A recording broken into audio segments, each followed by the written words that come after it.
नमस्कार, मैं हूँ विकास सुखीजा। आप देख रहे हैं अब तक टाइम का स्पेशल प्रोग्राम चाय की चुस्की। बात करेंगे उसकी। दोस्तों उसकी मतलब आपकी, हमारी या हमारे से मिलने वालों की। ये प्रोग्राम दिन प्रतिदिन तेजी से बढ़ रहा है और फेमस हो चुका है। आज प्रत्येक व्यक्ति की जुबान पर चाय की चुस्की बात करेंगे उसकी। फेमस प्रोग्राम होने के बावजूद हम आपको जिस तरह से जिन लोगों से मिलवा रहे हैं उनका समाज में बहुत बड़ा योगदान है और जिसके चलते समाज को कहीं ना कहीं बड़ा लाभ मिलता है। आज मैं आपकी मुलाकात एक ऐसी मैम से कराने वाला हूं जिनके बारे में आप सोचने के लिए मजबूर हो जाएंगे, मिलने के लिए मजबूर हो जाएंगे, फ़ोन कॉल करने के लिए मजबूर हो जाएंगे, क्योंकि जो ये महिला है ये बेहद ही शिक्षित हैं और आपको बता दें इनको गॉड गिफ्टेड काफ़ी चीज़ें हासिल हैं। आपको बताएं कि जिन महिला से मैं आज बात करने जा रहा हूं, जो आज हमारे प्रोग्राम में ख़ास तौर पर हमारे आग्रह पे पधारी हैं, वो बता देते हैं बच्चों का भविष्य बनाने के लिए अपनी लाइफ का अहम योगदान, अहम समय देती हैं, हाइलाइट्स करा देती हैं बच्चों को। और सबसे बड़ी बात है कि जब किसी बच्चे का इंटरव्यू आता है, किसी पोस्ट के लिए वो जाना चाहता है, तो उस समय खास तौर पर जब इंटरव्यू को फेस करना होता है, तब इन मैडम की ज़रूरत पड़ती है और ये मैडम ऐसा कॉन्फिडेंस भर देती हैं जिसके बाद उस बच्चे का सिलेक्शन होना लगभग तय हो जाता है। आइए बात करते हैं, सीधी बात करते हैं। आज हमारे साथ हैं मैम श्यामला शुक्ला जी। मैम, आपका अब तक टाइम्स के प्रोग्राम चाय की चुस्की बात करेंगे उसके में बहुत बहुत स्वागत है। धन्यवाद, धन्यवाद। चाय की चुस्की, बात करेंगे उसकी। एक दिन मैं सोच रही थी कि जी। चाय की चुस्की और बात करेंगे उसकी का क्या मतलब है, तो आज मुझे समझ आया उसकी में मतलब मैं, मेरी आज मतलब अपनी मैं। बात करेंगे और मेरी बात करेंगे। आज बात करेंगे, मैम की बात करेंगे। और दोस्तों आपको बता दें मैम के हाथ में सफ़ा क्या है। सफ़ा मैम को मैं बता दूं, आपके हाथ में वो जो कुदरत ने आपको गॉड गिफ्ट दिए हैं उसको सफ़ा बोलते हैं। आप जिसके सिर पे हाथ फेर देती है उसका काम हो जाता है। तो काफ़ी समय से आप शिक्षित हैं और शिक्षा के क्षेत्र पे भी काम कर रही हैं। तो सबसे पहले आपके बारे में जान लेते हैं, क्या बताएंगे आप? मैं आईएलटीएस ट्रेनर हूँ। इसके अलावा मैं एक एक्यूप्रेशर थेरेपिस्ट भी हूँ, प्लस मैं एक टैरो कार्ड रीडर भी हूँ। इसके अलावा मैं काउंसलिंग भी करती हूँ। ऐसे कई बार होता है कि कुछ बच्चे जो मेरे पास पढ़ने आते हैं, उनको यही नहीं पता होता कि उनको कौन-सा करियर चूज़ करना चाहिए। किसी ने अगर कह दिया, किसी फ्रेंड्स ने कह दिया या किसी पेरेंट ने कह दिया कि बेटा आप मेडिकल कर लो या बेटा आप इंजीनियरिंग कर लो, लेकिन उस बच्चे को तो नहीं पता कि उसके अंदर क्या क्वालिटी है और वो कहाँ उसकी इंटरेस्ट है। तो कई बार क्या होता है कि पेरेंट्स लोग इतना ज़्यादा प्रेशर दे देते हैं बच्चों के ऊपर, एंड वो अपना जो ड्रीम जो पेरेंट्स जो नहीं फुलफिल कर पाते हैं वो बच्चों के ऊपर थोप देते हैं। तो उससे एक नुकसान ये होता है कि बच्चा प्रेशर में आ जाता है। प्रेशर में आने से क्या होता है कि वो गलत संगत पकड़ लेता है, मे बी कुछ गलत आदतें भी पकड़ लेता है, क्योंकि उस समय एक एडल्ट जो एक यूथ जो होता है वो बहुत चंचल दिमाग का होता है। तो ऐसे में क्या होता है, मेरे पास ऐसे कई केसेस आए हैं कि they fall into bad habits. So why because I have a pressure from somebody, from the parents, from the family. तो उस समय उस बच्चे को हैंडल करना बहुत ज़रूरी है as a friend, and me, I help them always. मैंने उन बच्चों को, हर बच्चों को मैं यही कहती हूँ कि बेटा I am like your friend, I am like your guide, I am like your mentor. तो आप मुझसे हर बात कर सकते हो। As a profession I am a clinical hypnotherapist also. तो मैं थेरेपीज भी लेती हूँ, मैं ट्रीटमेंट भी करती हूँ। जो बच्चा डिप्रेशन में होता है उनको किस तरह से उस चीज़ से बाहर निकालना, अंदर जो सबकॉन्शियस माइंड में जो एक हर्ट या गिल्ट जो रह जाता है बच्चे के मन में, वो फ्यूचर किसी एक एज में आने के बाद वो फिर एकदम से ना हाईलाइट हो जाता है। तो कई लोगों को बीमारी हो जाती है, कई बच्चे सुसाइड करते हैं, कई बच्चे ड्रग्स लेने लगते हैं, कई बच्चे सिगरेट पीने लग जाते हैं, शराब पीने लग जाते हैं, लेकिन उनको संभालने वाला कोई भी नहीं है, क्योंकि पेरेंट्स अपने काम में बिजी, और टीचर्स जो है, बहुत सारे ऐसे इंस्टीट्यूट्स हैं, टीचर्स हैं, but then they are also busy teaching. So ऐसे टाइम में इन बच्चों को काउंसलिंग बहुत बहुत ज़रूरी है। एंड मैं अपने आप को लकी समझती हूँ कि मैं कुछ बच्चों को एटलीस्ट सही से गाइड कर पाती हूँ। बिल्कुल, आपको बता दें दोस्तों, मैम का एटीट्यूड आपने फर्स्ट टाइम में ही देख लिया होगा कि किसी के दिल की बात को समझना, फिर उसको समझाना, फिर उसको उसी के रास्ते पर लाकर एक नई दिशा दे देना, बड़ा चैलेंज वाला काम है। मैम, किस तरह से आप ये काम कर पाती हैं? कैसे आप लोगों के दिलों में घुसकर उनकी जो अंदर की बातें हैं वो बाहर निकालती हैं? जैसे मैंने बताया कि मैं क्लिनिकल हिप्नोथेरेपिस्ट हूँ। तो हम लोगों को उस तरह से ट्रेनिंग मिलती है, और इसके अलावा मैं एक थीटा हीलर भी हूँ, जिससे हम एक इमोशनल लेवल पे जाके भी हमको पता लग जाता है कि इस बच्चे में क्या प्रॉब्लम है, या कोई भी एक्स वाई जी जो भी पर्सन आता है, उसके चलने से, बैठने से, उठने से, हर वो एक्टिविटी से मुझे पता लग जाता है कि इसके एक्चुअली माइंड में क्या चल रहा है। तो आधी चीज़ तो मुझे उसी समय समझ आती है। कई बार ऐसे स्टूडेंट्स होते हैं, वो अगर आते हैं और वो अगर कुछ बोल कुछ और रहे हैं, एक्चुअली वो मीन कुछ और कर रहे हैं। I understand that they have a problem, right? So then फिर मैं उनको अलग से बुलाती हूँ, मैं कहा बेटा you can share with me, it's okay. तो बताओ ये बात है ना? हाँ। सो दे से कि हाँ मैम यही बात है, लेकिन आप किसी को बताना मत। मैंने कहा नहीं बेटा, I will not, because I am like your mother, so I will guide you properly. तो इस तरह से हमको ट्रेनिंग मिली मिली है, और मैं उसके ऊपर वर्क करती हूँ। आज भी मैं बहुत सारा कुछ स्टडी करती रहती हूँ कि what is mind, what is life, हम जीवन क्यों जी जीवन रहे की हैं। हाँ जी रहे हैं, और मैं श्यामला शुक्ला ही क्यों हूँ, मैं कोई और नाम से क्यों नहीं हूँ। तो क्या रीज़न है, मैं लाइक बॉम्बे में मैं क्यों पैदा हुई हूँ, मैं यहाँ क्यों रह रही हूँ। तो what is all this, so what is life, what is death, destiny क्या है, मरने के बाद क्या होगा, हम जन्म कैसे लेते हैं। तो ये सब चीज़ों के ऊपर भी मैं रिसर्च कर रही हूँ, और काफ़ी कुछ हासिल भी किया है। मैम, ये मरने के बाद कैसे पता चलेगा अभी क्या होगा? मरने के बाद एज सच तो नहीं पता लगता। देखिए क्या होता है, जब हम मरते हैं तो हमारी बॉडी मरती है, लेकिन हमारी सोल अमर रहती है। कहा जाता है ना कि आत्मा अमर है। तो जब आत्मा जब रेल्म में चली जाती है, जो नेक्स्ट रेल्म होता है, उस रेल्म में चली जाती है, तो लेकिन हमारा जो मेमोरीज है, जो सबकॉन्शियस माइंड में स्टोर हो जाती है, तो हम जितने भी लाइफ लेते हैं ना, तो वो हमारी मेमोरीज ऐड होके आती रहती है। तो इस तरह से जब हम क्लिनिकल हम पास्ट लाइफ करते हैं, मैं पिछला जन्म में भी लेके जाती हूँ। तो जब हम पास्ट लाइफ करते हैं तो हमको उसमें पता लगता है कि भाई हाँ, ये लास्ट पर्टिकुलर लाइफ में ये इंसान ऐसा था, राजा था, कि स्टूडेंट था, या जो भी था, वॉट एवर। सो इस तरह से हमको पता लगता है। हमको ये नहीं पता कि हम मरने के बाद कहाँ जाते हैं, बट देन एक रेल्म है, एक 7 लेवल का एक रेल्म है, तो मरने के बाद हम उस लेवल पे जाते हैं। बिल्कुल दोस्तों, आप यदि मैम से मिलेंगे तो आप अपने पिछले जन्म के बारे में जान पाएंगे। यदि आपको लगता है कि आप अपने पिछले जन्म, अपने पिछले कर्मों के बारे में जानना चाहते हैं, तो आप मिल सकते हैं मैम से, और भविष्य के बारे में भी जानना बड़ा आसान है। भविष्य में क्या होगा आपके साथ, और सबसे बड़ी बात है कि एट प्रेजेंट आपके साथ क्या होगा। घर से बाहर निकलेंगे और आपको फिर विकास सुख वीजा मिल जाएंगे, और उसके बाद एक चाय की चुस्की का प्रोग्राम फिक्स हो जाएगा। ऐसा भी हो सकता है। लेकिन दोस्तों, आपको बता दें, जिस तरह से मैम श्यामला शुक्ला से हम बात कर रहे हैं, तो मैम, ये जो आपके जो इतने सारे प्रोफेशंस हैं, हम्म। तो आप इनको कैसे मेंटेन कर पाते हैं, कैसे समय निकालते हैं, कैसे कैसे लोग आते हैं आपके पास, क्या बताना चाहेंगे आप? समय मैंने हर चीज़ का एक डिस्ट्रीब्यूट करके रखा हुआ है। इवनिंग को मैं स्पोकन इंग्लिश और आइल्स क्लासेस लेती हूँ। प्लस मैं इंटरव्यू स्किल्स भी करवाती हूँ, तो वन ऑन वन भी करवाती हूँ।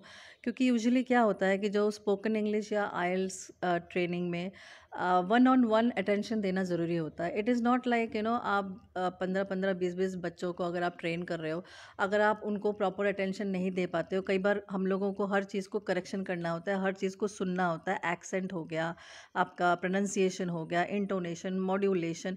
सो ये सब चीज़ों को सुनने के लिए, उनको ट्रेन करने के लिए हमको वक्त चाहिए। तो अगर एक बच्चे को अगर मैं 5 या 10, 5 10 मिनट तो मुझे देना ही होगा, बिकॉज अगर मैंने उसको कोई टास्क दिया तो he has to come and get it check. मैं ये नहीं बोल सकती हाँ बेटा हो गया, नहीं। सो फिर उसका रिजल्ट तो आपको इंटरव्यू में दिखाई देगा, क्योंकि आप प्रॉपरली ट्रेंड नहीं हो। तो इसीलिए मैंने हर चीज़ को एक अच्छी तरह से डिवाइड किया हुआ है। बैचेस जो है आइल्स ट्रेनिंग, स्पोकन इंग्लिश और इंटरव्यू स्किल्स, तो मैं शाम को लेती हूँ। टैरो कार्ड रीडिंग या बाकी जो सेशंस हैं वो मैं ऑन अपॉइंटमेंट करती हूँ, और वो भी अगर मैं फ्री होती हूँ तो ही मैं टाइम देती हूँ, अदरवाइज नहीं। बिल्कुल दोस्तों, आपको बता दें, जिसके हाथ में कला होती है और वो उसी के हिसाब से चलता है। मैम एक बात जानना चाहता हूँ आपसे मैं, कि आप जिस तरह से लोगों के भविष्य में बताते हैं कि उसके भविष्य में क्या होने वाला है या क्या हो चुका है और आगे क्या होगा, तो ऐसे किस तरह के केसेस जो हैं आपके पास आते हैं? एक दो केस शेयर करना चाहेंगी आप? बिल्कुल, बहुत टाइप के केसेस आते हैं। फर्स्ट ऑफ ऑल तो करियर रिलेटेड आते हैं, प्लस मैरिज रिलेटेड भी आते हैं।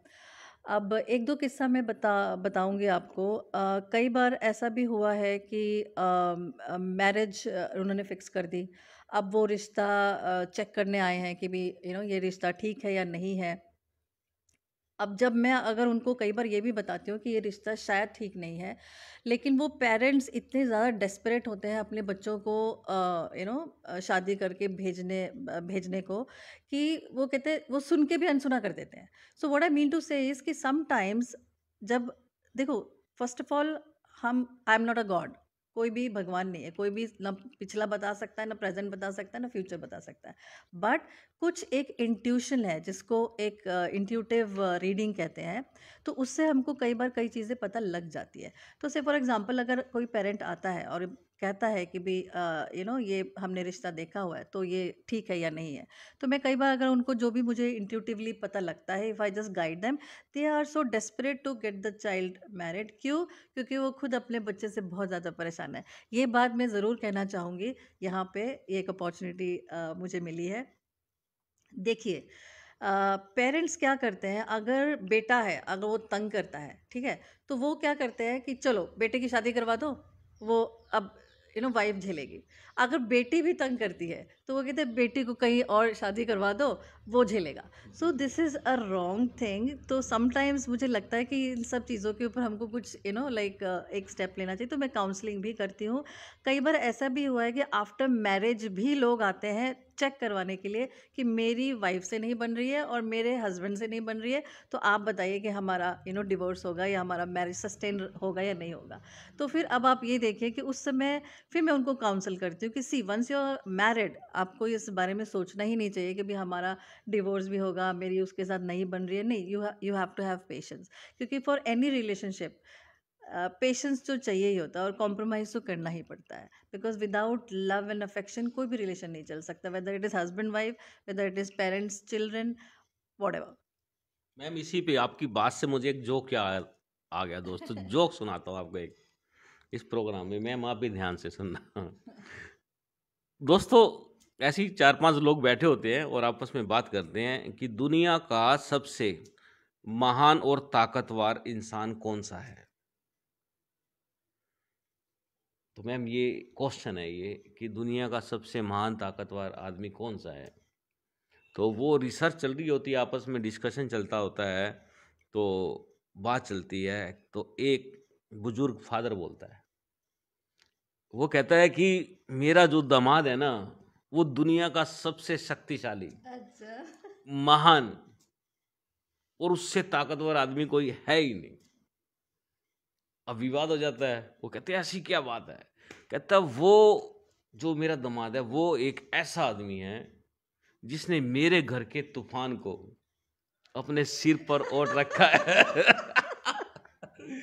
ये मैम, ये चमत्कार कैसे हो जाते हैं? क्योंकि वो पेरेंट जानता है, द पेरेंट्स दे नो कि उनके बच्चों में क्या खामियां हैं और क्या खूबियां है। तो डेफिनेटली ये चीज़ें होती है, और मैंने फेस भी किया हुआ है। फेस एज इन कि मेरे पास आते हैं, काउंसलिंग के लिए आते हैं, रिलेशनशिप काउंसलिंग भी करती हूँ मैं। तो यस, मुझे दुख होता है, but I try to counsel them. तो मैम जो ये इस तरह के पाप करते हैं, घिनौने पाप, उनको कौन सी योनि मिलती है नेक्स्ट जन्म के अंदर, या इसी जन्म में ही उनको भुगतना पड़ता है ऐसे लोगों को? क्या क्या आपको क्या लगता है? देखिए ये एक बहुत बड़ा टॉपिक छेड़ दिया आपने। दरअसल ये होता है कि जो आपने देखा होगा कि हम कई बार कहते हैं कि ये ना मेरे कर्म में था, है जी। ना? So basically it is not कर्म, इट इज़ लाइक आपने से फॉर एग्ज़ाम्पल पिछले किसी भी जन्म में आपने किसी से उधार लिया और अब आप उसको लौटा रहे हो, तो उसको लोग नेगेटिव सेंस में ले जाते हैं। कई बार ऐसा भी होता है कि हो सकता है कि आप इस जन्म में वो कर्जा उतार रहे हो, तो लोग उसको बोलते हैं हाय मेरी ना किस्मत खराब है, मेरे कर्म में ये है। नहीं, हो सकता है आपने किसी लाइफ में उसके साथ उस टाइप का व्यवहार किया होगा, इसलिए इस लाइफ में उस टाइप का व्यवहार मिलता है आपको। So it is give and take. So it is no karma गलत या कुछ भी नहीं इसमें है। इसमें एक इश्यू है मैम। आप काउंसलर हो, आपके पास आ गए, हम्म, मान लो फीमेल्स के लोग आ गए कि हमने अपनी लड़की की शादी करनी है, जी ये रिश्ता देखा है, इसके बारे में बताएं। आपने उनको बता दिया अभी बहुत बढ़िया ये है वो है, इसमें ये थोड़ी सी कमी है, जी इसकी पूजा पाठ करवा लेना, जी उससे वो कर्म ठीक हो जाएंगे। जी थोड़ी देर के बाद लड़के वाले आ जाते हैं जी जी जी और वो पूछते हैं कि हमारा ये पंगा है, ऐसे ऐसे बात चल रही है, हम्म, बताओ क्या करना है। हम्म, फिर आप उनको भी उपाय बता देते हो। जी और जो बीच में जो वो उपाय करने वाले लोग हैं, जो ब्राह्मण जो लोग हैं, जो 2 4 5 हज़ार रुपए के लालच में हम्म, जो लोगों के कर्मों के साथ खिलवाड़ करते हैं, जी जी जी खेल जाते हैं, बाद जी में बाद में बड़ा कष्ट उठाना पड़ता है। जी तो ये फिल्म क्या है, ये चलता क्या है, ये सृष्टि का ही असूल है ये क्या? जी। तो बेसिकली ये जो उपाय की बात अगर आप कर रहे हैं तो ये मोस्टली जो पंडित और एस्ट्रोलॉजर्स हैं जो यू नो क्या धारी बोलते हैं हिंदी में, आई डोंट नो, तो वो एक पंडित हैं, सो हाँ। कॉल्ड पंडित। तो ये उपाय करना बताते हैं। लेकिन अगर हम साइंटिफिकली देखें तो कोई भी हर प्लैनेट्स का मूवमेंट का एक स्पीड होता है, ठीक है? अगर आपका कोई भी प्लैनेट किसी भी हाउस में बैठा हुआ है, ठीक है, और आपको पता है कि वो 10 किलोमीटर्स प्रति सेकंड मिनट चलता है, ठीक है? अगर आपको पंडित ने कहा कि आप उपाय करो, तो मुझे एक बात बताओ, से फॉर एग्जांपल मर्क्यूरी की अब बात अगर हम करते हैं, तो मर्क्यूरी का आपने पूजा पाठ करवाया, ठीक? तो उस मर्क्यूरी की एक स्पीड है, जैसे एक लिमिट है, जैसे हमारे कार की एक स्पीड होती है। उस मरकरी जब हम मैंने पूजा पाठ करवाया, पंडित ने कहा पूजा पाठ करो, तो उस मरकरी को जाके कौन कहता है कि आप अपनी स्पीड बढ़ा के दूसरे घर चले जाओ? हाँ हाँ। क्या ये पॉसिबल है? इम्पॉसिबल है तो। इम्पॉसिबल है। तो आप खुद साइंटिफिकली सोचिए कि एक पर्टिकुलर मूवमेंट का एक स्पीड का एक लिमिट है हर चीज़ का। तो ये जो उपाय वगैरह है, जो मुझे कई बार लगता है, मुझे हंसी आती है कि मुझे कई बार लगता है कि ये जो एस्ट्रोलॉजर है, क्या उनके पास हॉटलाइन है प्लैनेट्स का? हाँ वो फ़ोन करते हैं कि भी हाँ देखो भाई हाँ, बुध पेट्रोल डाल मर्क्यूरी, दिया हाँ गाड़ी में। हाँ मेरा पूजा पाठ हो गया, आ गया मेरे पास पैसे आ गए, तू चल स्पीड बढ़ा ले अपनी, दूसरे घर में चला जा। Can not be possible. So ये पूजा पाठ वगैरह कुछ भी नहीं है। हाँ, what works is your what do you say confidence, है ना? जब आप बहुत ज़्यादा पॉजिटिव होते हो, क्योंकि इट्स सेड दैट 75% आपकी डेस्टिनी है जो आप लेकर आते हो, ठीक है? 25% आपका फ्री विल है। आप अपने संघर्ष से फोकस्ड होके आप जो चीज़ चेंज कर सकते हो, वो और कोई नहीं चेंज कर सकता, ना पंडित, ना पड़ता। पूजा, कुछ नहीं। तो नथिंग। मैम इसमें चीटिंग भी कर जाते हैं लोग बहुत बड़ी। बिल्कुल बिल्कुल। वो कैसी चीटिंग होती है? अब वही मैंने आपको एग्जांपल दिया कि जैसे आप प्लैनेट्स का कोई भी आपने पूजा पाठ हाँ। करवाया, तो उस प्लैनेट का हॉटलाइन किसके पास है? कौन जाके उस प्लैनेट को कहता है फ़ोन करके कि भई आप ना चलो, चलो राहु का हो गया, मैंने कर हाँ दिया, हाँ। चल, चल तू आगे बढ़ ले। ऐसा नहीं होता। ऐसा पॉसिबल ही नहीं है। मेरे हिसाब से तो ऐसा पॉसिबल नहीं है। तो मैम बड़ी गजब की बात है भी, लोग इतना बड़ा रिस्क ले लेते हैं। हाँ जी। भी ये वो लॉटरी है जिसको खरीद तो लिया हुँ, लेकिन लगेगी नहीं। जी। बाद में तंग होना पड़ता है। जिसकी शादी हो गई, हुँ, उसके बच्चे नहीं हो रहे हैं, हुँ, किसी की शादी हो गई, तो बच्चे हुए तो बड़ी मुश्किल से हुए, उनको दिक्कत होगी, बच्चे हुँ। अपाहिज पैदा हो रहे हैं, कोई मानसिक रूप से डिस्टर्ब हो रहे हैं। तो तो ये इस सब तरह के गिव एंड टेक है। ये सब क्या गिव एंड टेक है? ये बिल्कुल गिव एंड वो टेक है। कैसे? वो इस तरह है कि एक मेरे पास केस आया था, लेडी थी, और उसके 7 इयर्स का बेटा की डेथ हो गई। और वो कंसीव करती थी, मिसकैरेज हो जाता था। तो एनीवे तो उस समय उसने मुझसे रिक्वेस्ट किया, मेरी स्टूडेंट ही थी, तो उसने मुझसे रिक्वेस्ट किया कि आप देखिए, क्योंकि ना मेरे को ऐसे से एंड देन 7 इयर्स का बेटा होने के बाद इस डेथ हो गई। मैंने कहा ओके नो प्रॉब्लम्स। मैंने उसका पास्ट लाइफ किया तो उस समय पता चला कि वो एक कोई वर्कर थी and she was working in some fort and वो घर उसका दूर था, वर्क एरिया दूर था, तो उसका बच्चा प्लस पड़ोसी का बच्चा वहाँ खेल रहे थे। ठीक है, ये सब पास्ट लाइफ की बात कर रही हूँ मैं। तो कहीं पे क्या होता है, जहाँ बच्चे खेल रहे होते हैं ना, वहाँ पे ना आग लग जाती है। तो वो लेडी को पता लगता है कि आग लग गया and this lady she goes to pick that child up. पड़ोसी का बच्चा भी खेल रहा था, so she went to pick that child and she picked up the child and she forgot to pick up the पड़ोसी का बच्चा। तो उसने अपना बच्चा उठाया और भागी। पड़ोसी का बच्चा जल के मर गया। अब जब पड़ोसी आया तो पड़ोसी ने देखा कि ये क्या बात है, वो उस लेडी के पीछे पीछे आने लगा कि भी तूने अपना बच्चा उठाया तो मेरा भी तो बच्चा उठा सकती थी। तो वो डेफिनेटली वो पेरेंट था, तो उसने उसको कर्ज दिया कि तू जिस तरह से आज मैं अपने बच्चे के लिए रो रहा हूँ तो तू भी एक दिन रोएगी। सो वो उसके नेक्स्ट लाइफ में कैरी ओवर हो गया। तो वो कैरी ओवर होने का मतलब ये है कि that is the reason she was facing that problem. उसके वो बच्चा रुकता नहीं था या होता भी था तो इस तरह से की प्रॉब्लम होती थी। तो then after when I did that past life, मैंने उसका वो मेमोरी को इरेज किया। Then she delivered a baby and now she is happy. So तो what I mean to say is basically ये सब लाइक कैरी ओवर है। सो एक जैसे फॉर एग्जांपल कोई हैंडीकैप बच्चा हो गया, तो वो हैंडीकैप बच्चा उसी पेरेंट को पैदा होता है जो किसी लाइफ में एज अ सोल, इस लाइफ में वो पेरेंट है, बट किसी लाइफ में एज अ सोल उसने उसको सेवा नहीं किया होगा, तो वो हैंडीकैप बन के पैदा होता है और कहता है कि अब मेरी सेवा कर। सो it is all interconnected. So ma'am, ये इट्स अ आप वेरी में डीप साइंस। आप लोगों में और ब्राह्मणों में अंतर क्या रहा? ब्राह्मण एज इन?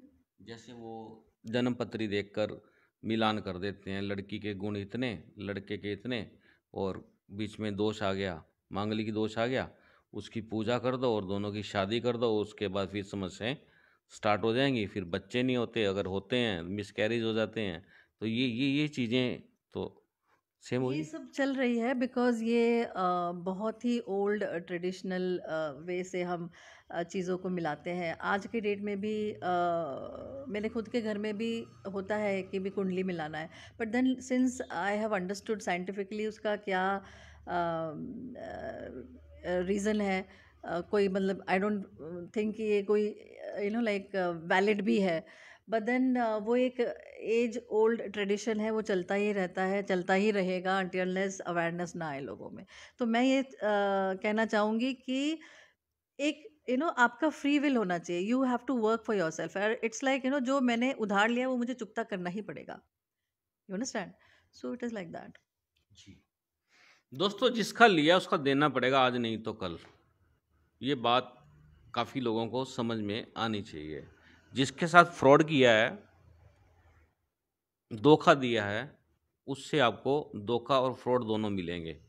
आज नहीं तो कल प्रसाद मिलेगा। जैसे मैम कहते हैं शादी की भाजी होती है, कि आप जिस तरह से अपने रिलेटिव्स को भाजी देंगे, कल को आपको वैसे ही भाजी मिलेगी, डबल मिलेगी। तो ये सिलसिला चलता रहेगा। Yes yes yes yes, that is why जब तक आपका कर्जा जो अकाउंट है जब हाँ तक हाँ, क्लियर नहीं होगा, क्लियर नहीं होगा। हाँ, तो आप लाइफ लेते रहोगे। ये इट इज़ दैट। और इसीलिए लोग आपने देखा होगा कि कई लोग हिमालय पर्वत पे जाके साधना करते हैं। क्यों? हाँ, क्योंकि वो कोई अकाउंट बनाना ही नहीं चाहते। क्योंकि जब आपके सारे अकाउंट्स जब क्लियर हो जाते हैं तो आपको मोक्ष मिलता है। इसलिए लोग कहते हैं ना, मोक्ष की तरफ हम लोग स्पिरिचुअल हो जाते हैं एक पर्टिकुलर उम्र में आके। एक बात यहाँ पे मैं बताना चाहूँगी, being spiritual and being religious there is a difference. लोग सोचते हैं कि मैं अगर मैं बहुत ज़्यादा पूजा पाठ कर रहा हूँ तो मैं बहुत स्पिरिचुअल हो गया हूँ। नो, स्पिरिचुअल मीन्स आपकी हरकतें ठीक होनी चाहिए, आपके अंदर कंपैशन होना चाहिए, आपके अंदर फॉरगिवनेस होना चाहिए, अच्छा कार्य करना चाहिए, लोगों की सेवा करनी चाहिए, हेल्प करनी चाहिए, so that is being spiritual. तो इससे क्या होता है कि आपका जो अकाउंट है उसको क्लियर करने के बाद ही आपको मोक्ष मिलता है। लेकिन हमको यही नहीं पता ना कि अनजाने में हम कितने सारे अकाउंट्स बना लेते हैं, है ना? तो उसका ध्यान रखना चाहिए। बिल्कुल दोस्तों, मोक्ष लेना है तो मोक्ष आपको मिलने वाला नहीं है। आपका शरीर बदल जाएगा, लेकिन जो अंदर जो पुर्जा है ना, जिसको आत्मा राम बोलते हैं, वो आत्मा राम जो सा है, वो भगवान ने अनलिमिटेड बना रखे हैं किसी ना किसी के शरीर में, वो डलेगा डलेगा। और वो ये जो सिलसिला है सृष्टि का, ये तो ऐसे ही एज इट इज चलता रहेगा। ये बिल्कुल चलता रहेगा, इसका कोई एंड नहीं है। इसमें मोक्ष का क्या मतलब हुआ फिर? इस हाँ, अनटिल अनलेस कि अब अगेन ये एक बहुत बड़ा आपने फिर से एक क्वेश्चन पूछ लिया। देखिए क्या होता है ना कि हमारी ना डिफरेंट लाइफ होती है। एक होता है हमारा इन्फेंट सोल होता है, फिर हमारा यूथ सोल होता है, बेबी सोल होता है, फिर हमारा यूथ सोल होता है, फिर ओल्ड सोल होता है। तो जब इतना लाइफ लेने के बाद जब हम ओल्ड सोल में पहुंचते हैं ना, तब जाके हमको कहीं मोक्ष के बारे में हम सोचते हैं। अदरवाइज आप किसी को भी देख लो, किसी को पता ही नहीं होगा मोक्ष क्या है, किसी को यही नहीं पता कि स्पिरिचुअलिटी क्या है, किसी को यही नहीं पता मेडिटेशन क्या है। तो फिर उस लेवल पे आने के लिए आपको इतने सारे लाइफ को क्रॉस करके फिर आप उस ओल्ड सोल में जब आओगे, तब आपको समझ में आएगा कि ओह हाँ, अब मुझे अपने अकाउंट्स के ऊपर थोड़ा सा ध्यान देना है, क्योंकि मुझे मोक्ष चाहिए। मैं तो आपके पर, बहुत लंबा सिलसिला है। ये सिलसिला है, ये है ब्रह्मांड का, ये जादू है। Very big thing. वेरी भैया मत्ता बच्ची मत करो, जौन सी दाल रोटी खा रहे हो वो खाते रहो, मौज लो, रोज लो, ना मिले तो खोज लो। ये मौज को खोजना बड़ा जरूरी है। मैम, आपके प्रोफेशन की यदि मैं बात करूं, जी। तो जिस तरह से बच्चे, मान लो कहीं अच्छा इंटरव्यू देने जाना है, उन पे कॉन्फिडेंस नहीं होता, बड़े नर्वस हो जाते हैं, तो ऐसे बच्चे आपसे कैसे मिल सकते हैं, कैसे कांटेक्ट कर सकते हैं, और किस तरह से आप उनके अंदर वेल पावर भर सकते हैं? देखिए, मैं जो इंटरव्यू स्किल्स करवाती हूँ, कई बार क्या होता है कि बच्चों को नॉलेज है, बट देन वो अपने आप को प्रेजेंट नहीं कर पाते, है ना। प्रेजेंट नहीं कर पाते एज इन कि उनको ये नहीं पता कि मुझे क्या क्या बोलना है, मुझे क्या क्या आता है। तो वो उनको ट्रेन करना ज़रूरी होता है। और राइट फ्रॉम बचपन से लेके और जवानी तक जब वो इंटरव्यू फेस करने जाते हैं, तब तक वो उनको इतनी नेगेटिविटी आ जाती है। मतलब लोग, हर कोई पेरेंट, तू कुछ नहीं कर सकेगा स्कूल में, तू बुद्धू का बुद्धू ही रह जाएगा। तो ये सब चीज़ें जाके उसके माइंड में ना भरती रहती है। तो जब वो एक टाइम आता है जब उसने अभी फेस करना है वर्ल्ड को, तो उस समय उसका वो जो मेमोरीज है जो स्टोर्ड है, तो वो उसको बोलेगा अरे नहीं नहीं, तू नहीं कर सकेगा। क्यों? क्योंकि बचपन से उसको वो फीड किया गया है कि तू कुछ नहीं कर सकेगा, तू निकम्मा ही रहेगा। और कई बार ये पेरेंट्स कहते हैं, मैं पेरेंट्स से रिक्वेस्ट करूंगी कि प्लीज़ अपने बच्चों को कोई भी नेगेटिव स्टेटमेंट मत बोलिए, नेगेटिविटी उनके अंदर मत भरिए, क्योंकि वो जाके उसके माइंड में फिक्स हो जाता है, फिट हो जाता है, और वो जो थॉट्स है वही उसके ऊपर असर होने लगता है, और वो उसका कॉन्फिडेंस वैसे लूज़ हो जाता है फर्स्ट ऑफ ऑल। ठीक है, तो वो उनको ट्रेन करना कि भी नहीं, you are able to do it, तुम कर सकोगे, तुम कर सकते हो। तो ये सब चीज़ें करने में थोड़ा सा वक्त लग जाता है मुझे। एक्सेंट हो गया, इंटोनेशन हो गया, इंटरव्यू क्वेश्चंस को किस तरह से आंसर करना है, आपकी बॉडी लैंग्वेज कैसी है, आपने कैसे बैठना है, क्योंकि 80% ऑफ द इंटरव्यू तो आपके बॉडी लैंग्वेज से ही हो जाता है। जैसे ही आप एंटर करके इंटरव्यू रूम में बैठते हो, उसी समय पता लग जाता है कि भाई आपके अंदर क्या है और क्या नहीं है। सो ऑल दीज थिंग्स, कि आप डालते क्या हो, आपकी अटायर कैसी होनी चाहिए, आपकी हेयर स्टाइल कैसी होनी चाहिए, तो ये सब चीज़ों को के बारे में मैं उसको उनको ट्रेन करती हूँ। तो जिसने भी मुझसे कांटेक्ट करना है, मैं अपना फ़ोन नंबर शेयर कर दूँगी मिस्टर विकास से, तो कर सकते हैं। ये आपके अंदर इतना कॉन्फिडेंस कैसे आ गया? कल तो बड़ा नर्वस थी आप भी, कि मैं इंटरव्यू कैसे करूंगी, और आप धड़ाधड़, ये कॉन्फिडेंस कहाँ से लिया है? कॉन्फिडेंस सच नहीं, क्योंकि जब आपने मुझे कहा कि भी हम इस तरह से करेंगे, तो मुझे था कि भी आप क्या मतलब जानना चाहते हो। क्योंकि मेरे तो बहुत सारे फील्ड है, मैं टैरो कार्ड रीडिंग भी करती हूँ, एंजल थेरेपिस्ट हूँ, क्लिनिकल हिप्नोथेरेपिस्ट हूँ, एक्यूप्रेशर भी करती हूँ। तो मैं ये सोच रही थी कि आप जानना क्या चाहते हो। It was like a mystery for me yesterday, but then अब जैसे बात होने लगी तो ऑब्वियसली पता लग कॉन्फिडेंस गया। आ गया। हाँ, तो मुझे था कि चलो ठीक है, इट्स ओके। दोस्तों, कॉन्फिडेंस भरने का काम अब तक टाइम्स भी करता है, चाय की चुस्की के अंदर। चाय की चुस्की में आ जाओ, वो हमारी चाय की चुस्की तो रह गई थी, तो चाय की चुस्की ले लेते हैं। कुछ लोग कहते हैं भाई साहब कप खाली होता है, कुछ ले भी लेते हो चाय भाई। तो दोस्तों, आपको बता देते हैं, चाय की चुस्की लेने के बाद इतनी बातें हो पाती हैं। और हमारा उद्देश्य क्या है कि समाज की सेवा हो हमारे चैनल्स के माध्यम से। मैम, आप जिस तरह से एक्यूप्रेशर करते हैं, तो उसमें किस तरह की बीमारियां ठीक हो जाती हैं? एक्यूप्रेशर में बड़ी से बड़ी बीमारी ठीक हो जाती है। इट इज़ नॉन इन्वेसिव और सिर्फ प्रेशर दे के भी आप इलाज कर सकते हो। अब ये क्वेश्चन आएगा कि सिर्फ प्रेशर देने से आप इतनी बड़ी से बड़ी बीमारी कैसे ठीक कर सकते हो। तो बेसिकली इट्स लाइक लाइक तुल्यार्था के ऊपर डिपेंडेंट है ये। सो जो ब्रह्मांड में है वो हमारे बॉडी में है, बिकॉज ब्रह्मांड भी 5 एलिमेंट से बना हुआ है, हमारी बॉडी भी 5 एलिमेंट से बनी हुई है। तो जो भी पार्ट्स हमारे बॉडी में है वो हमने हाथ पे प्लॉट किया हुआ है, तो उसी हिसाब से हमने डिस्ट्रीब्यूट किया हुआ है। और जो भी प्रॉब्लम है, जो भी डिजीज़ है, तो वो पर्टिकुलर प्रोटोकॉल्स होते हैं, उसको यूज़ करके हम जब ट्रीट करते हैं तो ठीक हो जाता है। और मैम, उसके अलावा जो आप और दूसरे जो करते हैं, और क्या क्या है इसके अलावा? इसके अलावा मैं टैरो कार्ड रीडिंग भी करती हूँ, जो प्रेडिक्शंस करती हूँ। As I told you, I am not a god, but then yes, intuitively जो भी मुझे समझ में आता है, जो मुझे मैसेज मिलता है, या एक इंट्यूशन डेवलप हो चुका है मेरा काफ़ी मेडिटेशन वगैरह करके, तो तब मैं प्रेडिक्शन करती हूँ। मैडम, आपका ये टैरो कार्ड वाला सिस्टम है, किस तरह के कार्ड होते हैं ये? ये एक मैं दिखा देती हूँ। दिखा दो भाई एक बार। ये एक पर्टिकुलर इस टाइप की कार्ड्स होती हैं, और इसमें एक मैसेजेस होते हैं। ये एक एंजल कार्ड्स होते हैं, इसमें भी कुछ इस तरह के मैसेज होते हैं। तो ये इस तरह से हम उसको स्प्रेड करके उसमें मैसेज मिलते हैं ऐसे।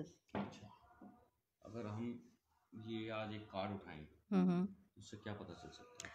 आप जो भी क्वेश्चन करोगे उसका मैसेज उसमें होगा। लेकिन क्वेश्चन बिना किए हम तो कार्ड उठा रहे हैं। नहीं, आपको क्वेश्चन करके कार्ड उठाना होगा। अगर बिना क्वेश्चन किए अगर आपने कार्ड उठाया तो मतलब वो मैसेज है आपके लिए। ओके, हाँ, तो उठा के देखें फिर एक। बिल्कुल देखिए। कौन सा उठाना है हमने कार्ड? आप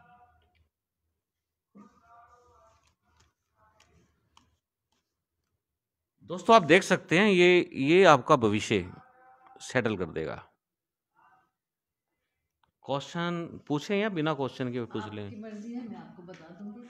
चलिए, मैं बिना क्वेश्चन के ये कार्ड उठाता हूँ कि मेरी भविष्य में कितनी मोटी लॉटरी लगने वाली है। ठीक है। तो बेसिकली अभी फ़िलहाल आपकी जो सिचुएशन है, भविष्य की बात नहीं कर रही हूँ मैं अभी। अभी जो सिचुएशन है, आप कहीं न कहीं किसी तरह से आप स्टक हो। अपॉर्च्युनिटी आपको दिख रही है बट देन मिल नहीं पा रही है, first of all. Second of all, आपके हेल्थ, आप अपने आप को ना सराउंडेड पाते हो, आप अपने आप को बंधनों में पा रहे हो।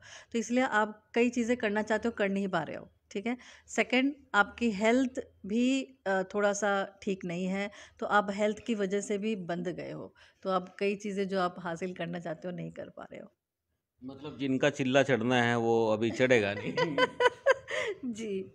वो चिल्ला चढ़ाने वाली बात देख लें, देख क्योंकि कुछ लेंगे। लोग ऐसे हैं जिनका हिसाब किताब बराबर भी करना होता है। उसके बारे में क्या बताएंगे आप? हाँ जी, हाँ जी। देखिए, आप जो चिल्ला तो समझ नहीं आया मुझे क्या? चिल्ला इन द मीन्स की, अगर मान लो किसी से हमने वो टिट फॉर टैट करना है। अच्छा, अच्छा। Okay, okay. नहीं, आप बिल्कुल नहीं करोगे, क्योंकि अगर आप ये करने जाओगे, ये करना नहीं है आपको, क्योंकि आप ये करने जाओगे तो वो आपको नुकसान करेगा। ठीक है। हाँ, ये कार्ड्स ये कह रही है। तो ये तहस-नहस कर देगा, नॉट तहस-नहस, मेंटली आपको डिस्टर्ब करेगा, प्लस नुकसान भी हो सकता है। तो जो हमारा नुकसान कर रहा है उसका क्या करें? वो अगेन मैंने बोला ना, गिव एंड टेक है। Give and take. या कैरी ओवर है ये। हाँ, दे दें फिर शादी कैरी का, ओवर वो है। क्या बोलते हैं, न्योता, जो भाजी होती है। तो ये दोस्तों, ये कार्ड है। कार्ड क्या है? कार्ड बोलते हैं। आपने जोन सा चूज किया वो कार्ड बोलेगा। और कार्ड की हिस्ट्री होती है। मैं कभी आपको इन टैरो कार्ड के बारे में, इनकी डिटेल्स कभी स्पेशली लाइव आके आपको बताऊंगा कि इसको किस तरह से कैसे मैनेज किया गया है। ये भी हमारा एक शिक्षा का पार्ट है, और साइंस है, ये बहुत बड़ी साइंस है। और इसके अंदर जाना भी, यदि आप चाहें तो आप भी जा सकते हैं, मैं भी जा सकता हूँ। मैम, आपने टेबल पे कुछ ये कलपुर्जे रखे हुए हैं, बड़े खतरनाक हैं। किसी को दिखा दें तो डर जाएंगे, ये क्या चीज़ है ये देखना। ये क्रिस्टल्स है, जी। रॉ क्रिस्टल्स है। हम्म। सो कहते हैं कि जो क्रिस्टल्स है और ये पिरामिड है, तो ओके। कहते हैं कि ये pyramid is basically taking all the positive energy from the Cosmos and bringing it down here. So basically it's a pure energy that is all spread over here. ठीक है, and this again expels negativity. Expels negativity means कि यहाँ जितनी भी negativity होगी जो हमारे environment aura में, तो उसको एक्सपेल कर देती है, उसको हटा देती है, और इसको ना प्योर एनर्जी यहाँ पे मिलती है। मिलती है। तो और जब भी हम ये ये कोई कुछ सेशंस आपने करते परियां बना हैं, रखी हैं, जी जी, ये और ये सुंदर सुंदर सी स्वीट से एंजल्स हैं। एंजल्स हैं। ओके, हाँ। ये क्या करते हैं? और ये रोज क्वार्ट्स एंजल है और ये क्रिस्टल एंजल है। So it's just for good energy. Okay, या इसको मैं अपनी जेब में रख लूँ तो गुड एनर्जी आ जाएगी। यस, मैंने ऐसे कईयों बहुत किया हुआ है, बहुत दिया हुआ है। ब्रेसलेट्स भी आते हैं इसके, लॉकेट्स वगैरह भी आते हैं, और कई लोग पॉकेट्स में रखते हैं फॉर पॉजिटिविटी, गुड लक। कई बार जो मैरिज काउंसलिंग के लिए आते हैं तो उनको भी मैंने स्टोन्स दिए हैं, rose quartz. Rose quartz is very good to build up relationship, तो उनको बेडरूम में रखने के लिए भी दिया हुआ, तो उससे भी जब वो एनर्जी एमिट होती है तो इट हेल्प्स। बेडरूम से क्या मतलब है? क्योंकि मोस्ट ऑफ द लड़ाई तो बेडरूम में ही होती है ना। सारा कलेश उत्थे ही। Basically what I mean to say, because एक वो टाइम है व्हेन दे स्पेंड हाँ, टुगेदर, तो एक वो अंडरस्टैंडिंग बनी रहे, कंपैशन बना रहे, और लड़ाइयाँ ना हो। गिव एंड टेक होता है वहाँ पे जो। तो वो कलेश यानी कि जो सारा दिन की दिनचर्या है, हाँ जी, वो हाँ जी। रात को बेडरूम में जाके तो फिर वो वहाँ पे हाँ, फिर डिस्कशन वो हो के जीजू में हो जाती है। बस फिर उसके बाद तो फिर क्लेश शुरू। एग्जैक्टली एग्जैक्टली, तो वो फिर इसलिए पॉजिटिविटी लाने के लिए, प्लस वो काउंसलिंग भी करवाते हैं मुझसे, तो काफ़ी हेल्प हो जाता है। मैम सर तो आपसे बात करने से पहले पूछ लेते होंगे भाई कौन सा कार्ड उठाना है? नहीं, ऐसा कुछ नहीं है। अच्छा। अ, नहीं, न्यूट्रल है। न्यूट्रल कैसे, वो कैसे न्यूट्रल है? न्यूट्रल इन द सेंस उनको ठीक लगता है। कई बार पूछते हैं, पहले वो भी इस तरह से नहीं समझते थे कि ये सब चीज़ें भी कुछ होती है, क्लिनिकल हिप्नोथेरेपी भी कुछ चीज़ होती है, या जो एक्यूप्रेशर भी कुछ चीज़ होती है। बट देन इवेंचुअली जब उन्होंने देखा, और लाइक लोगों को बहुत फ़ायदा भी हुआ काउंसलिंग करके भी, एंड ऑल दिस थिंग्स, तो अब वो बिलीव करते हैं, और कई बार यस पूछ भी लेते हैं मुझसे कि ये है डील, तो कैसा रहेगा, तो तो उसकी वो फीस फूस देते हैं कि नहीं? वो कहते हैं ना, भैया घर की मुर्गी दाल बराबर है। घर की मुर्गी दाल बराबर। मैम आपको लगता है आपका कोई टॉपिक रह गया हो? नहीं, टॉपिक है सच तो नहीं। एक चीज़ मैं ज़रूर कहना चाहूँगी, हमेशा पॉजिटिव रहिए, क्योंकि अगर आप पॉजिटिव रहते हैं तो आधी से ज़्यादा प्रॉब्लम आपकी वैसे ही सॉल्व हो जाती है, first of all. Second of all, जो प्रॉब्लम आने वाली होती है ना, वो भी टल जाती है, क्योंकि अगर आप नेगेटिव होते हो तो आप नेगेटिव टाइप की एनर्जीज को ही आप अट्रैक्ट करते हो। सो सी, ये टू वे काम करता है। एक तो आप पॉजिटिव रहोगे, आप प्लेजेंट रहोगे, तो आपकी वो ब्लड सर्कुलेशन अच्छे से रहेगा, तो आप हेल्दी फील करोगे फर्स्ट। सेकेंड, आप पॉजिटिव लोगों को भी अट्रैक्ट करोगे, पॉजिटिविटी अट्रैक्ट करोगे, तो पॉजिटिव प्लस पॉजिटिव कितना हो गया, तो मल्टीप्लाई हो जाएगा। एक thought multiplies into 100 thoughts.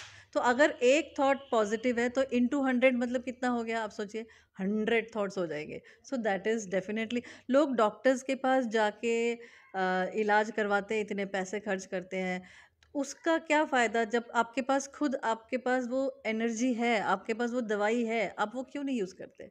Y not be positive, be happy, be smiling, and let go, forgive करना सीखो। किसी ने आपने कौन सा वर्ड बोला था, हिसाब किताब को? वो चिल्ला चढ़ाना। हाँ, किसी ने चिल्ला चढ़ाया, किसी ने चिल्ला चढ़ाना है, ये सब छोड़ दीजिए, ये क्योंकि जो होना है वो होके ही रहेगा, सो टू लोगोज है मेरा। मैं ये कहती हूँ कि what ever happens happens for good. जो भी होता है अच्छे के लिए होता है, ये थोड़ी देर वक्त के बाद पता लगता है। आप बताना, वो चिल्ला ना तो चढ़ाना है ना उतारना है। चिल्ला ना तो चढ़ाना है ना उतारना है। मतलब जो चढ़ा हुआ है उसको चढ़ा रहने दो। तो ये again it is give and take. So basically whatever happens happens for good, and flow with the flow. मतलब जो चल रहा है चलते रहो, क्योंकि हो सकता है कि ये कुछ कोई ना कोई लेना देना है, उसको लौटा दो, आगे बढ़ो। मैम ये जो चाय की चुस्की पे आप बात कर रहे हैं, कैसा लगा, कैसे? बहुत बढ़िया लगा। मैं तो बहुत मैंने बहुत एंजॉय किया, और और मुझे ये भी लगता है कि इस के थ्रू, मतलब इस पर्टिकुलर सेशन के थ्रू मैं ये अगर मैसेज पहुंचा सकूं लोगों को कि भी एक तो फर्स्ट ऑफ ऑल कि बच्चों के साथ थोड़ा सा ना be very polite and understand the mentality, counsel them, उनको बहुत बहुत ज़रूरत है। क्योंकि आजकल जो इंटरनेट की वजह से जो उनको एक्सपोजर मिल रहा है, उनको गाइड करने वाला कोई नहीं है। तो be a friend to them, be a good counsellor to them. और अगर लगता है कि वो बच्चे ज़्यादा प्रॉब्लम क्रिएट करता है तो आप एक एक्सपर्ट काउंसलर के पास ले जाके उनको वो करो। सेकंड मैसेज ये था कि आप पॉजिटिव रहो, है ना। और जो एनिमल्स हैं, जो सो कॉल्ड स्ट्रीट एनिमल्स हैं, जो परेशान है, दुखी है, बीमार हैं, उनकी भी हेल्प और सेवा करना चाहिए मेरे हिसाब से। मैम एक आखिरी सवाल बड़े मन में आ रहा है इस समय। करनाल जिस धरती पे हम लोग हैं यहाँ पर, जी। आप महाराष्ट्र से हैं और आज आप इस धरती पे हैं। हम्म, मैम इस धरती ने बहुत बड़े बड़े नेता दिए हैं। आज चीफ मिनिस्टर इस धरती से है, गृह राज्य मंत्री रहे हैं और भी बड़े बड़े पदों पे रहे हैं। तो आप क्या लगता है कि करनाल के भविष्य के बारे में यदि मैं कार्ड चूज करूं हम्म। तो क्या बता पाएंगे आप? अ, मैं ये कहना चाहूँगी कि ये थोड़ा सा ना डिप्लोमेटिक हो जाएगा, तो it shouldn't be like this. ये कार्ड हम इस बारे में इस मंच पे नहीं करेंगे, फिर कभी करेंगे। नहीं, उसमें ये जानना चाहता हूँ करनाल की, जैसे अब चीफ मिनिस्टर है करनाल से, कितनी डेवलपमेंट्स हो सकती है हमारे करनाल के अंदर? जैसे बहुत करनाल का रंग रूप सब बदल रहा है, और कितना बदल सकता है? ये मैं तो नहीं बता सकूंगी, मतलब कार्ड के थ्रू कार्ड के थ्रू। देख लेते हैं। चलिए फिर दोस्तों करनाल का भविष्य जान लेते हैं आज, क्योंकि जो ये मैम है ये महाराष्ट्र बम्बई से हैं। आपको बता दें बम्बई रात को चलता है, दिन में सो जाता है। बड़ा खतरनाक गेम है। आज जो ये गेम होने वाला है ये कहीं ना कहीं हरियाणा सरकार के लिए भी चुनौती तो कहूँगा नहीं, आँख खोलने का काम कर सकता है। और बेहद ही इंटेलिजेंट मैम, जो ये पत्तों को आप देख रहे हैं किस तरह से मैश कर रहे हैं, मैश करना बोलते हैं, मैश करना, मिक्स नहीं, करना। मैं मिक्स करना। मैश अलग हो जाता है, उसका क्या मतलब होता है? मैश इज वो ओके, करना। वो फैट मिलना। अच्छा, ये मिक्स कर रहे हैं। चलिए, ये क्वेश्चन बड़ा खतरनाक है दोस्तों। बहुत सारे क्वेश्चन उड़ जाते हैं, अभी ऐलनाबाद का चुनाव कौन जीतेगा, और ये पत्ता खुला। और दोस्तों मैं आपको बता दूं, मैं खुद, क्योंकि मैं करनाल से हूं और करनाल मेरी कर्म भूमि और जन्म भूमि दोनों ही है। और करनाल के भविष्य के लिए आज करनाल का प्रत्येक व्यक्ति चिंतित है। और मैं राइट हैंड से आज एक पत्ता उठाने वाला हूँ। कौन सा उठाना है? इसमें से उठाना है, इसमें से उठाना है? आपका खुद का इंट्यूशन आपको बताएगा, आप देख लो कौन सा उठाना है। ये बात तो फिर हम उठाएंगे इसमें से। ये लीजिए।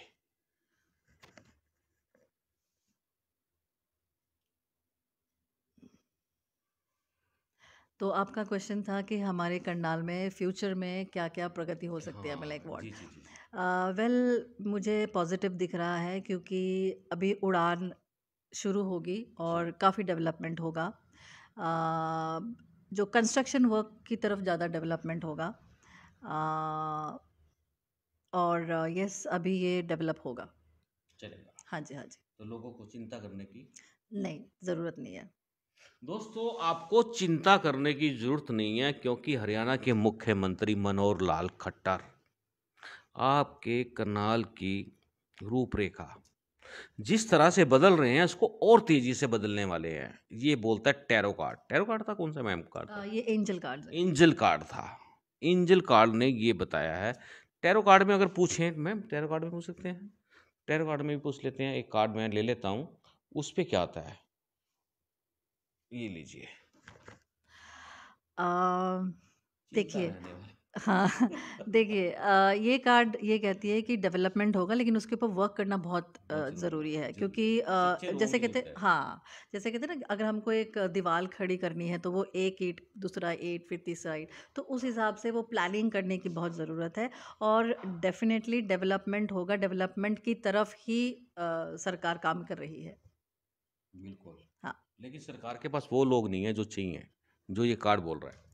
अ, नहीं है, बट उनको स्टैक में लगाना ज़रूरी है। किस तरह से कौन-सी ईंट को कहाँ पे लगानी है, वो देखना है। बिल्कुल। दोस्तों ये हैं श्यामला शुक्ला मैम। जिस तरह के सवाल हमने किए हैं और सबसे बड़ी बात थी, सबसे बड़ा सवाल यही था कि करनाल की डेवलपमेंट को लेकर क्या चलने वाला है। अगर सही ईंट सही जगह पर लग गई, अर्थात इसका मतलब बताता हूँ, अगर सही कार्यकर्ता को सही जगह फिट कर दिया और उससे काम ले लिया, तो इस करनाल का नक्शा बदल जाएगा। यही बात है मैम? जी। चलिए मैम, आपने हमसे बात की है, आपका बहुत बहुत धन्यवाद। कुछ कहना चाहेंगी जाते जाते, आपको लगता हो तो? नहीं, कुछ ख़ास नहीं, बस वही 2 चीज़ें जो मैंने आप लोगों को बताई है, whatever happens, happens for good and flow with the flow and be positive. धन्यवाद, बहुत बहुत धन्यवाद आपका। Thank you, thank you. चलिए दोस्तों, ये थे मैम श्यामला शुक्ला। बड़े इंटरेस्टिंग सवालों के साथ बातचीत हुई है और हम चाहेंगे आप इसको शेयर भी कर दें, लाइक भी कर दें, हमारे यूट्यूब चैनल पर सब्सक्राइब भी कर दें। लेकिन दोस्तों फिर वही, जाने से पहले एक बढ़िया सी बात आपके लिए रखना बड़ा ज़रूरी है, क्योंकि करनाल जो इस समय करनाल जो है सबसे हॉट सिटी है। और करनाल की बात जो मैं आपको बता दूं, कल मुझे किसी ने कहा, उन्होंने मुझे कहा सुखीजा जी, करनाल को जो दिन में इतने प्रदर्शन हो रहे हैं, धरने प्रदर्शनों से निजात कब मिलेगी? ये बड़ा कठिन सवाल था और इसका जवाब आपको मालूम ही है। और ये जो सवाल जो मैंने आपको रखा है, आपके सामने रखा है, जो मुझसे किया गया है, इसका उत्तर देना, मैंने उनको बताया। फिर मैंने कहा ये हॉट सिटी है, इस विधानसभा से हरियाणा के मुख्यमंत्री हरियाणा का विकास कर रहे हैं, तो जो भी होगा यही होगा। आप बने रहे मेरे साथ। आप देख रहे हैं अब तक टाइम्स में हूँ विकास सुखीजा, चाय की चुस्की, बात करेंगे उसकी में, अपने साथी कृष्ण के साथ। नमस्कार, जय हिंद, जय भारत।